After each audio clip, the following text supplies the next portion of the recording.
안녕하세요. 형사소송법 두 번째 수업 진행합니다. 어, 지금 이 시간에는 이제 진행하고 있는 게 영장실질심사의 중요성에 대해서 보고 있는데 영장을 어떻게 집행할 것이냐. 앞 시간에 했던 내용 한 번 더 보고 바로 갈게요. 피의자를 구속할 때 피의자란 거는 수사기관에 의해서 수사기관에서 조사받을 때 피의자라고 그러죠. 사전 구속영장. 자, 체포하지 않았을 때는 일단 잡아와야 되겠죠. 그죠? 잡아오려면 그냥 잡아올 수 있는 게 아니라 구인을 위한 구속영장을 받아야 됩니다. 구인, 끌고 오는 거. 즉, 구속은 구인과 구금이 포함되는데 일단 끌고 와라. 그래서 구인을 위한 구속영장을 발부하고 끌고 왔으면 영장실질심사를 거쳐서 영장실질심사를 한 다음에 구속 여부를 결정하겠죠. 그죠? 또 하나는 체포했다. 긴급 체포라든지 체포영장이라든지 현행범 체포했다면 48시간 이내에 영장 청구하겠죠. 그래서 뭐 한다? 영장 실질심사를 한다. 영장 실질심사는 같죠. 그죠? 체포하나 체포하지 않았나 같은데 단지 체포한 상태가 아니라면 일단 사람을 끌고 와야 되기 때문에 구인을 위한 구속영장 발부가 필요하다. 이렇게 보시면 됩니다. 그러면 볼게요. 구속영장을 청구할 때는 영장주의 예외가 인정되지 않는다. 이게 무슨 말이냐면 구속영장을 청구할 때는 우리가 이제 경찰관이 체포돼 있던 체포되지 않았던 간에 영장 청구를 합니다. 영장 청구를 할 때 체포되지 않았다면 구인을 위한 구속영장을 통해서 어, 시행을 하고 체포된 상태라면 48시간 이내에 법원에 검사가 영장 청구를 합니다. 자, 그러면 구속영장을 청구할 때는 대부분 영장이 있어야 되겠죠. 구속할 때는. 자, 중요한 거는 구속에 대해서 사람을 구속시킬 때는 반드시 뭐가 필요하다? 영장이 필요하다. 피의자는 물론 피고인을, 피의자는 수사 과정, 피고는 법정, 기소. 기소가 됐을 때 피고죠. 기소가 될 때 피고. 수사기관 피의자를 구속하든 피고인을 구속하든 뭐하는데 둘 다 구속에는 반드시 영장이 필요하다. 즉 반드시 구속영장이 필요하다. 영장 없이 사람을 가둬놓을 수는 없다. 이렇게 보셔야겠죠?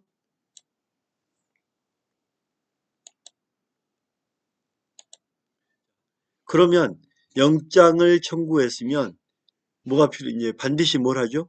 구속 여부를 결정할 수 있는 영장 실질 심사죠. 자, 영장 실질 심사 제도가 왜 크냐면 한 번 구속이 돼버리면 어마어마하게 피해를 간다겠죠. 1심에서 3개월, 2개월씩 3번, 6개월이죠. 2심에서 2달씩 3번, 6개월. 3심에서도 결정이 안 나면 2달씩 3번. 총 3번씩이니까, 한 심마다 6번이면 6개월이죠. 6개월이면 3번씩이면 3, 6, 18. 정말 욕 나온다겠죠. 그죠? 영장이 구속돼 버리면 욕 나옵니다. 그만큼 타격이 큽니다. 그래서 하나의 구속이기 때문에 뭐 한다? 재판을 받아야 돼, 재판.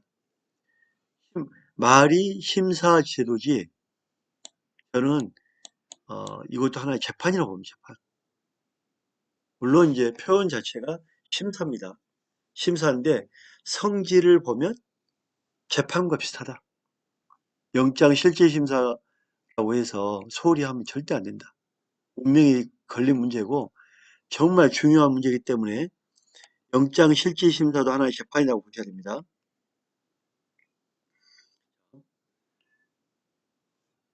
영장 청구를 받은 지방법원 판사죠. 판사는 피의자나 피고를 직접 신문합니다. 직접 물어봐야죠. 신문 물어보고 구속 여부를 판단하죠. 초구한다는 의미는 수사기관은 신문이라 합니다. 초구한다. 하지만 판사에서 하는 거는 신문 들어본다. 이 문자가 들을 문자죠, 그죠? 마음을 들어보고 마음에 있는 얘기를 들어본다. 구속 사유를 판단합니다. 들어보고 판단합니다.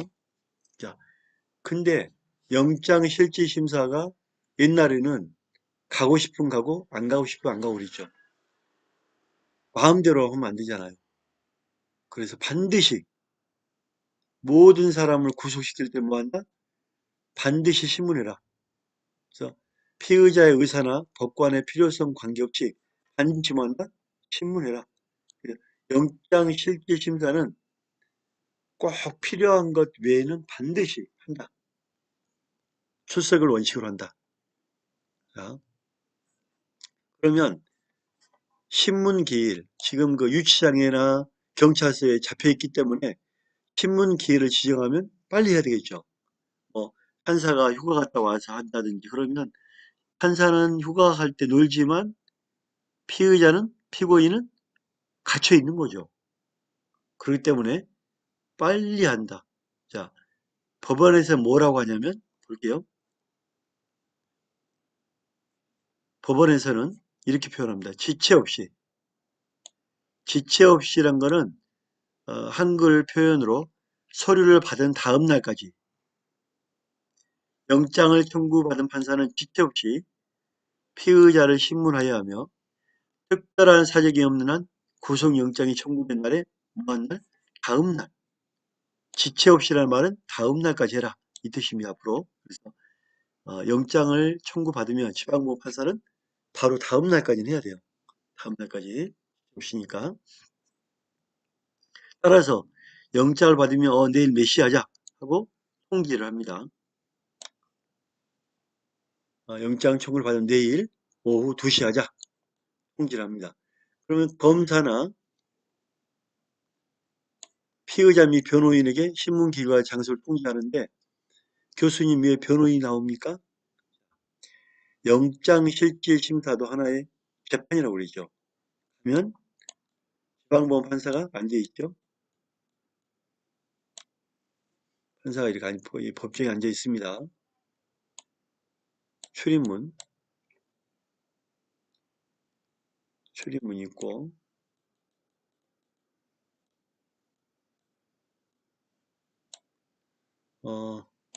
잘못한 이 피의자를 앉혀놓고 있겠죠. 앉혀놓고 경찰관이 이 뒤에 앉아 있고 필요할 때 검사가 있겠죠.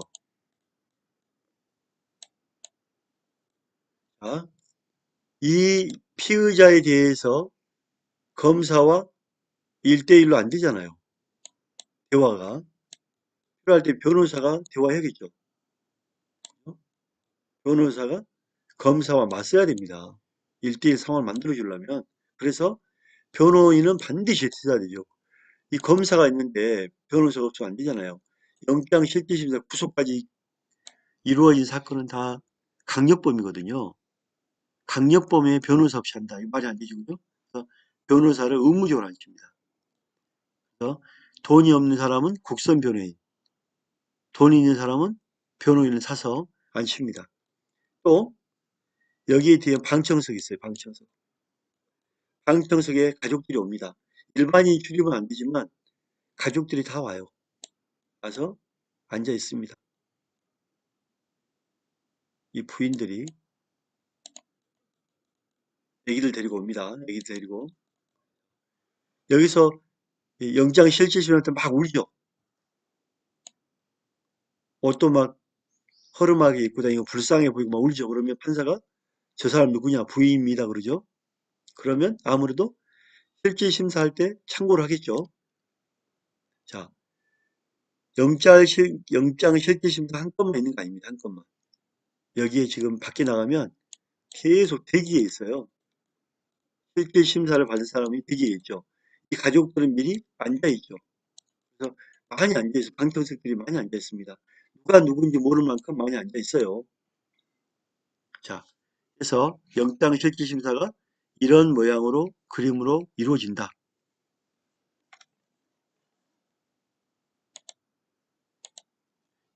그러면 방금 전에 말한 대로 변호사가 반드시 있어야 한다는 얘기죠. 옛날에는 다시 볼게요. 이 부분 설명하면 다 하려고 앞으로 갈게요. 그림. 옛날에는요. 이 그 변호사가 한 옛날 하면은 2000년도까지 그 대한변호사협회나 이런 데서 변호사들이 돌아가면서 이게 옵니다. 국선 변호인 돌아가면서. 왜냐하면 변호사들 같은 경우에는 한 달 최하 변호인 하면 500만 원부터 시작하죠. 500만 원. 그 기본 1000만 원. 현찰부터 받습니다. 돈 입금하세요. 그러면 변호사 선임하는 거예요. 최하 500만 원, 1000만 원. 근데 국선 변호인 하면 40만 원 받거든요. 40만 원. 누가 국선 변호 하려고 하겠어요? 안 합니다. 그래서 이제 그 변호사협회에서 돌아가서 했는데 지금은 어떤 상황이냐면 국선 변호인 모집을 하면 변호사들이 줄을 섭니다. 왜? 한 달에 한 50건 정도 몰아줍니다. 50건. 40만 원씩 50건 하면 2천만 원이죠. 거의 기본 수입이 보장이 돼요. 변호사가 영업할 이유가 없잖아요. 그죠? 변호사 영업해야 되는 거 알죠? 손님들 막 뛰어야 돈이 되잖아요. 영업이에요, 영업. 근데 이 지금 국선 변호 하려고 줄을 섰어요. 이분들이 한 달에 한 50건을 밀어주기 때문에 안정적으로 합니다. 그래서 국선 변호인이 참여한다. 이런 식으로. 그리고 이제 국선 변호인하고 피고인하고 이렇게 이제 영장 실질 심사에 참여하고 검사에 이게 맞서야 되잖아요. 맞서려면 변호사가 이 피의자의 서류를 봐야 될까요? 안 봐야 될까요? 봐야죠. 피의자의 서류를 전날에 다 열람을 합니다. 구속영장 청구 서류, 고소장, 고발장이나 피의자가 신문했던 내용 다 받고 그걸 보고 오는 거예요. 다 열람이 다 되겠죠. 알고 오는 건 알고. 변호사는 알고 온다. 정당한 관계를 해준다. 어떻게 보면 영장실질심사가 하나의 작은 재판이라고도 할 수 있어요. 성질상, 성격으로는 보면. 자, 따라서 피의자에게 변호인이 없는 때는 뭐한다? 지방법원판사는 직권으로 변호인을 선정한다. 자, 변호인 선정은 변호인을 선정하면 이 피의자에게 구속영장 청구가 기각되어 영장 청구가 기각되어 효력이 소멸하면 영장 청구 기각되면 풀려나잖아요. 필요 없죠. 그죠? 이거를 제외하고는 1심 재판까지는 효력이 있다. 한번 선정해 놓으면 1심 재판까지 효력이 있다.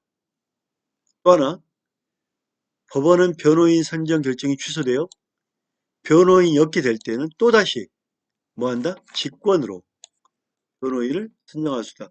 꼭 변호인이 있게끔 한다. 변호인은 구속영장이 청구된 피의자에 대하여 자, 변호인은 영장 청구된 피의자에 대하여 신문 시작 전에 뭐한다? 피의자와 접견 만나볼 수 있다. 만나봐야겠죠. 변호인이 서류도 다 보고 피의자도 만나봐야 되고 피고인도 만나봐야겠죠. 그죠? 그래야 변호가 되는 거죠. 당연한 겁니다. 우리가 방금 제가 그렸던 그림을 생각하면서 공부하십시오. 그림을 딱 생각하면 어렵지 않아요. 그림을 딱 떠올리면서 또 올리면서 공부하면 됩니다.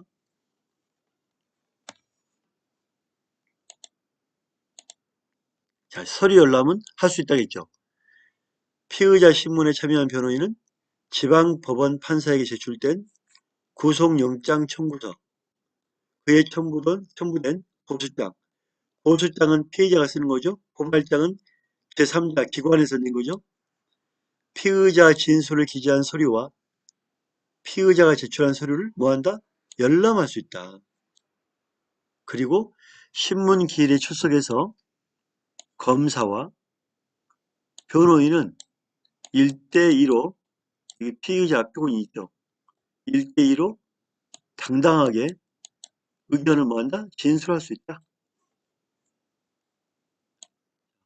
여러분 보시기에 놀랍죠. 영장실질심사가 그냥 하는 게 아니구나. 법원처럼 재판처럼 똑같이 이루어지는구나. 그만큼 구속의 무게가 크구나. 알 수 있겠죠. 그죠? 피의자 구인. 체포가 안 됐으면 끌고 와서 한다겠죠. 구인. 그죠? 구인 영장. 미체포 피의자가 의심할 만한 이유가 있는 경우 판사는 구인을 위한 영장을 발부하여 피의자를 구인한 후 신문한다. 잡아와서 영장실질 심사를 한다 이 뜻입니다. 다만 피의자가 도망하는 데 사유로 신문할 수 없을 때는 그러하지 아니한다. 그냥 한다. 자, 피의자가 불출석할 수 있는 신문 딱 두 가지가 있죠. 판사는 피의자가 신문기일에 출석을 거부하거나 나 안 가 하고 안 간다고 할 때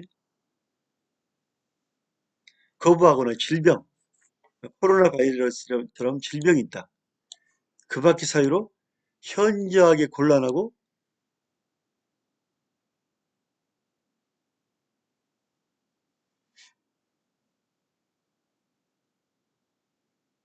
현저하게 곤란하다. 그러니까 거부하거나 질병, 코로나 바이러스 이런 곤란하고 피의자를 신문법정에 인치할 수 없다고 인정되는 때 피의자 출석 없이 신문 절차를 진행할 수 있다. 우리 재판에도 그렇잖아요. 그죠? 불출석하면 불출석 상태에서 하잖아요. 따라서 변호인은 반드시 참여해야 되겠죠.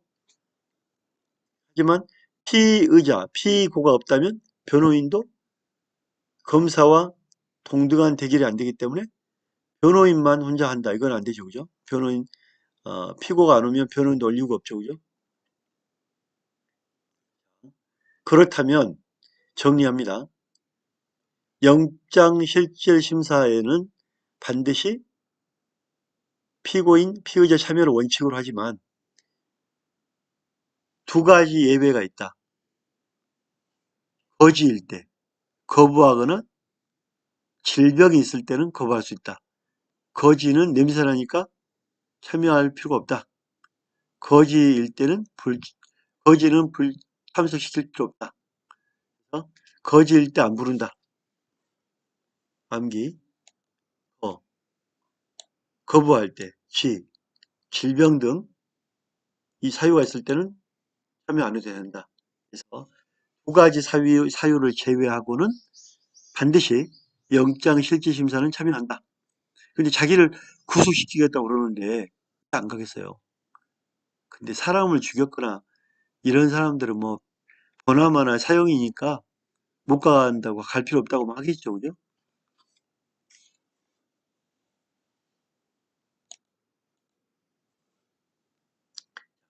신문할 방법. 첫 번째, 공범의 분리신문. 여러분, 모든 신문은 공범은 함께 부르지 않습니다. 분리합니다. 대부분. 아주 예외적인 것 빼고는 다 분리합니다. 자, 삼성의 이건희가 말을 줬다 안 줬다. 말을 최순실에게 줬다 안 줬다. 안 받았다. 나는 안 줬다. 뭐 분리해서 하잖아요. 그죠? 같이 않도록 하지 않지 않습니까? 분리해서 합니다. 공범의 분리신문. 판사는 공범의 분리신문이나 그 밖에 수사상에 필요한 비밀 보호를 위하여 필요한 조치를 해야 된다. 그 다음에 기본 원칙은 비공개 신문이지만 현장에 뭐한다? 법정에 가면 다 앉아있는다. 이해관계인 가족들이 다 앉아있지만 그 가족들이 내 가족들 뿐만 아니라 다른 가족들도 많이 앉아있단 말이에요. 왜냐하면 다른 가족들이 오기까지 대기하고 있단 말이에요. 대기. 다른 가족들 오면 대기하고 있단 말이에요. 그러니까 원래 비공개지만 뭐한다?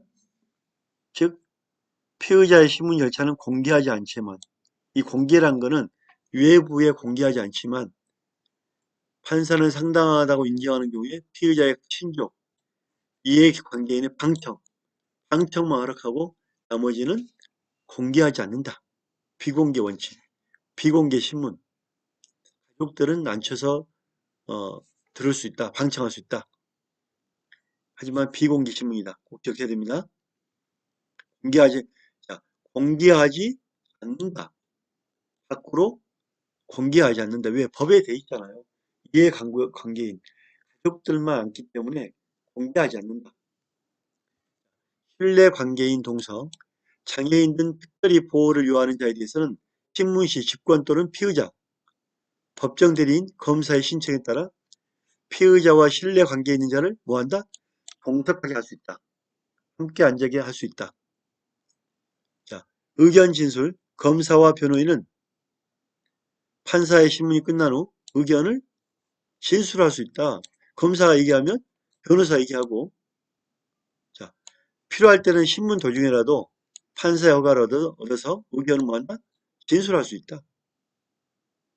자, 신문 방법 두 번째 수업 여기까지 하겠습니다. 다음 시간에 뵙겠습니다. 감사합니다.